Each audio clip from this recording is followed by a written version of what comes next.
Help is coming, yeah, for us to be relieved, for us to be relieved.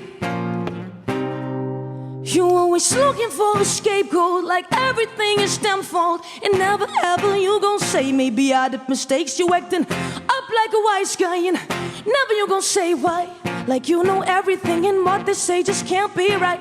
How come you never change? How come you always failing everything you did before, back then until today? Help is coming, as long as you believe.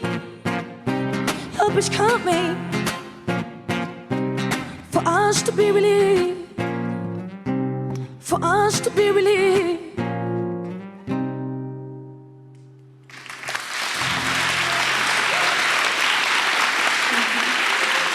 Io.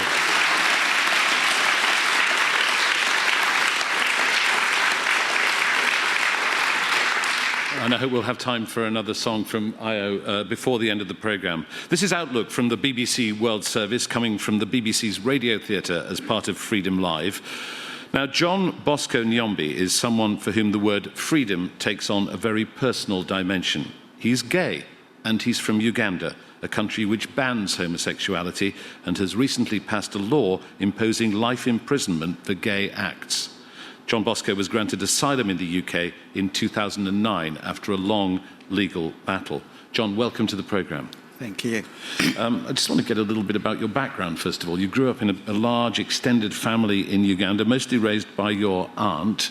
Yeah. When did you first realise that you might be different from the other boys around you? When I was growing up, my mom had 6 of us. I was the second out of the 6, and when I was a kid, I wanted to act like a girl. I wanted to wear dresses, I wanted to play with dolls. My brother wanted cars, wanted football. I was not interested in that. Then when I started primary school, I wanted to dress dresses like my sister. So when I grew up, 7, 8, I started playing netball. I loved dressing those mini skirts, playing around with the girls, and I was not interested in anything with the... And were you worried about being in that situation? No, not at all. It just felt natural to you? It was just natural. I just felt like this is who I am, and this is what I want to be. And you've never heard anything about the idea of being gay or being homosexual? No, not at all. And nobody knew anything, because nobody even talked about gay people, nothing. When did you first realise that there was such a thing? I think when you get to the puberty stage, you start having these feelings for... I had feelings for men. I didn't have feelings for women or girls. But I had that fear because I didn't know there's any other men who had feelings for other men. So I was thinking I'm the only person who has these kinds of feelings. So sometimes I used to pray, thinking, oh, I wish I was a girl so that I can have a boyfriend. And then in the primary school, I had someone saying, if you lie under the sun, and the crosses around, you can turn into a girl. So when boys went to do breaks at school, I used just to lie there in the sun waiting, but nothing happened. So that's what I thought. Right. Yeah. So when did you first find out that there was such a thing as gay people, that people did have same-sex relationships? The first time was when they arrested the gay men in Uganda.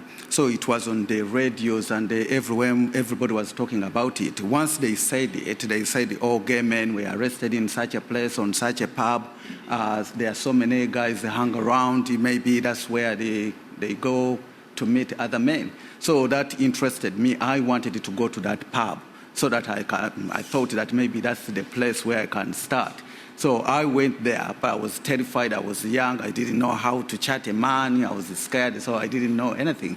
But deep inside, I was thinking maybe this would be my turning point. And when you went there, did you instantly realize that there were other people who felt the same as you?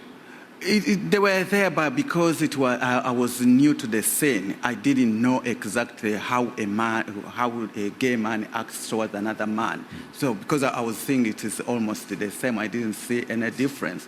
But until when I joined the university, then when we had the freshers' ball, Then this guy came to me, and then we started dancing. He told me to go back to his dormitory.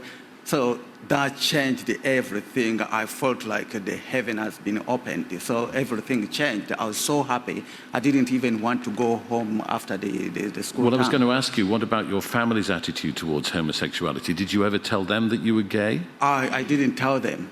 I didn't tell them anything about my sexuality. But my mom kept on saying, oh, when will I have a grandson? When will I have a grandchild?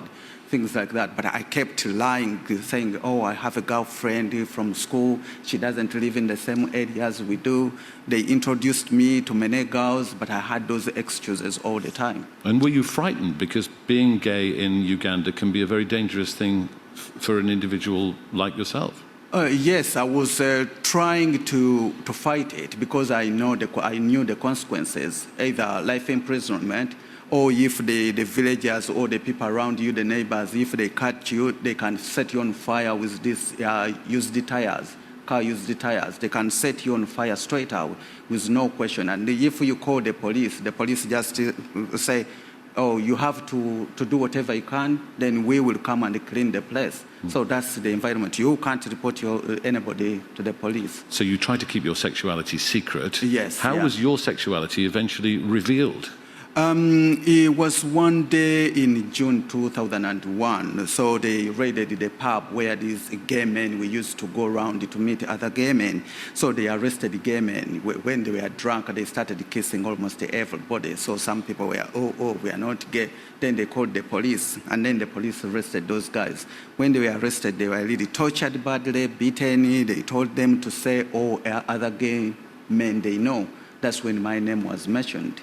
And your name was then read out on national radio? Yeah, it was read out on the national radio. I was driving home from work, and then I heard my name. I was thinking, oh, I'm not going to go back home, because they started looking for every person they mentioned at the police. So I rang my boyfriend and said, you don't know what is going to happen, because I've had my name mentioned on the radio that you're among the gay people in Uganda.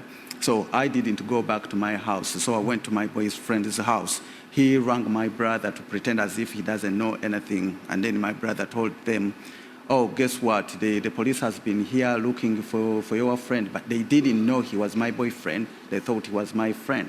And my mom treated him as my brother because we are too close. But that was like a hiding. So you went into hiding, but you had to escape from the country. And you eventually managed to get to the UK, didn't you? Yeah, in 2001, I escaped to UK. Yeah, and then you were in a detention centre for a time. Then I was detained in detention centre for 4 months. And how did you cope with your incarceration? We've heard how other people did it. How did you manage during that time? I think the detention centre was really too much for me. Because I didn't have any friends in this country. I didn't have any relatives. I came with the Ugandan, the way we dress. I didn't have any jacket. It was too cold for me. And then in there, we had other people who had been in this country for so long. So they knew how gay people, maybe the characters of gay people. So this guy, he mentioned, oh, he looks gay, so everybody was like, oh, I don't want to share a room with him, I don't want to do that. So I was really terrified. But I think you met a lawyer who you felt confident to share your sexuality with. At first I didn't know about this lawyer, but there is a lady who came to visit me in the detention center, and she was a white lady. So she came around and she said to me, oh, I'm here to see you. And deep inside I was thinking, it's the British government arresting me. You are white. Why would you like to come and visit me? And I was thinking, if I say I'm gay, she will just back off not to ask me any more questions. So I sat there and she said, why did you leave your country? And I say, it was because of my sexuality. He said, oh, that's fine. I don't have a problem with that. I sit back like this and I was thinking, did she hear what I've said?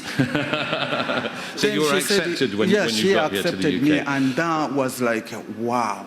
John, it's an amazing story, and John has now got permission to stay here in the UK, and he's brought a picture, which he's chosen a picture which symbolises freedom to him, which is a bluebell wood here in the UK. Why?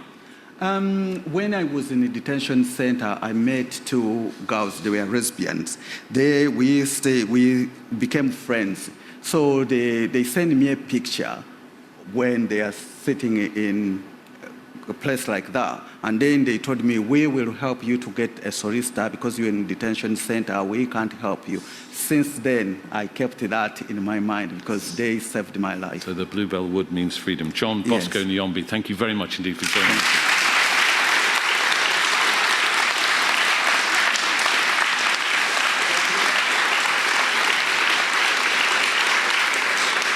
Well, that's nearly all from this special edition of Outlook Live from the Radio Theatre here in Broadcasting House. Thanks to all my guests, to the choir, thanks to the audience here, thanks to you for listening and watching online. Stay with the BBC World Service for more special programmes as part of Freedom Live.